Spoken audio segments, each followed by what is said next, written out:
میری بہن جوانی کی دہلیز میں قدم رکھتے ہوئے جوان عمر لڑکی تھی اور خوبصورتی میں بھی کسی سے کم نہیں تھی۔ والدین کے وفات کے بعد ہم دونوں بہن بھائی اکیلے ہی گھر میں رہے تھے، لہٰذا میں صبح صبح اپنی جاب پر چلا جاتا اور شام کو ہی گھر واپس لوٹتا تھا۔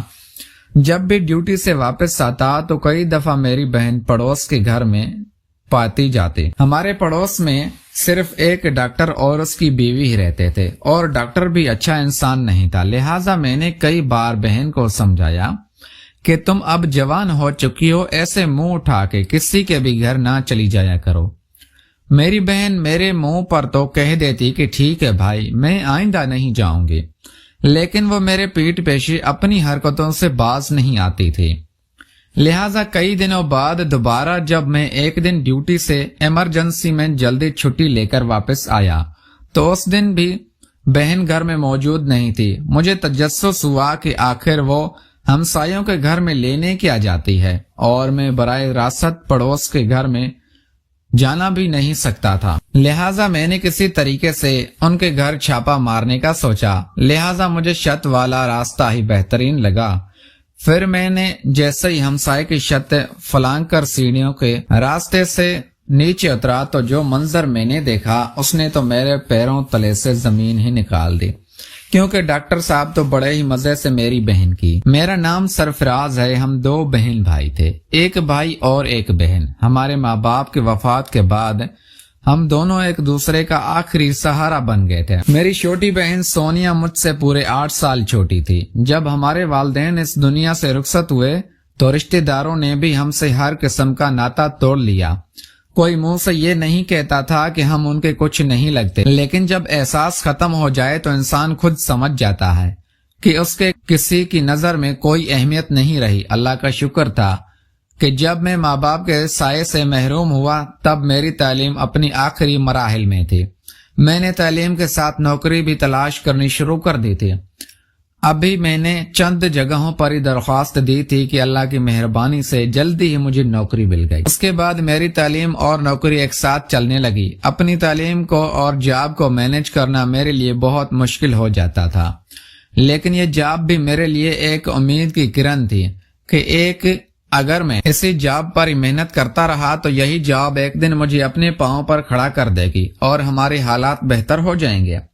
لہٰذا پھر میں پوری محنت اور لگن کے ساتھ اسی جاب پر سر جھکائے لگا رہا، اور پھر بلا آخر میری تو توقع کے مطابق میری ایمانداری سے متاثر ہو کر باس نے جلدی ہی مجھے پروموٹ کر دیا، اور تب تک میری ڈگری بھی کمپلیٹ ہو گئی تھی۔ اسی پروموشن کے سبب میں اب ہوٹل کے مینیجر کے طور پر فرائض انجام دینے لگ گیا تھا، لہٰذا پہلے کی نسبت اب ہمارے گھر میں روپے پیسے کی کمی نہیں تھی۔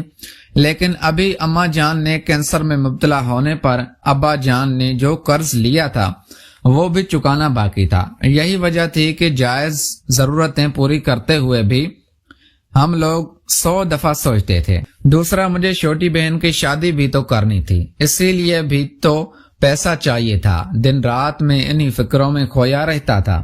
میری چھوٹی بہن بھی میرے ان حالات اور ذہنی کشمکشی کو سمجھتی تھی، لہٰذا وہ بھی عقل مندی کا اظہار کرتے ہوئے بلا وجہ میری آگے کسی بھی غیر ضروری چیز کی خواہش نہیں کرتی تھی۔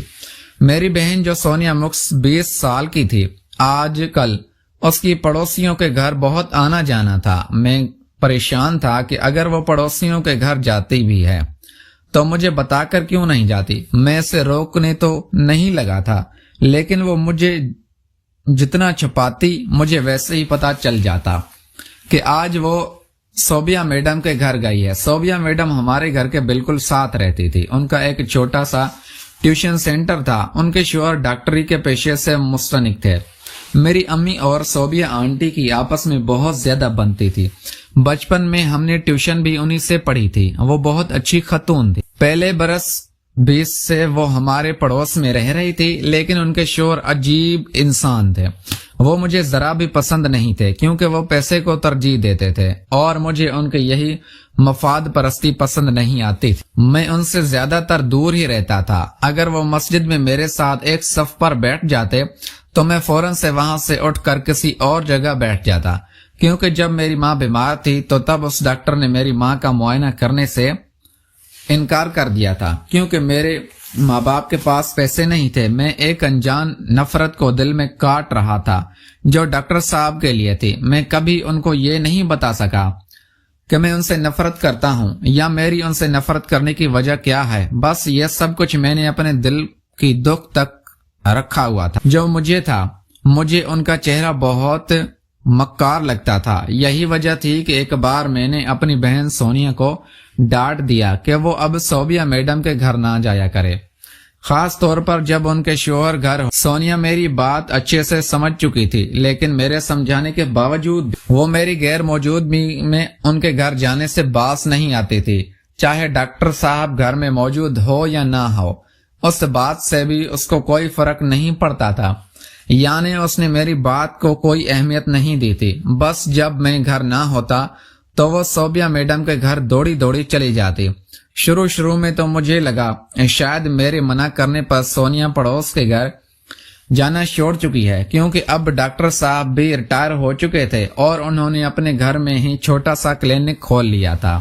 مجھے لگا میری دی گئی پابندیوں کو لے کر میری بہن وہاں نہیں جاتی، یعنی میں اپنی بہن کی طرف سے مطمئن ہو چکا تھا۔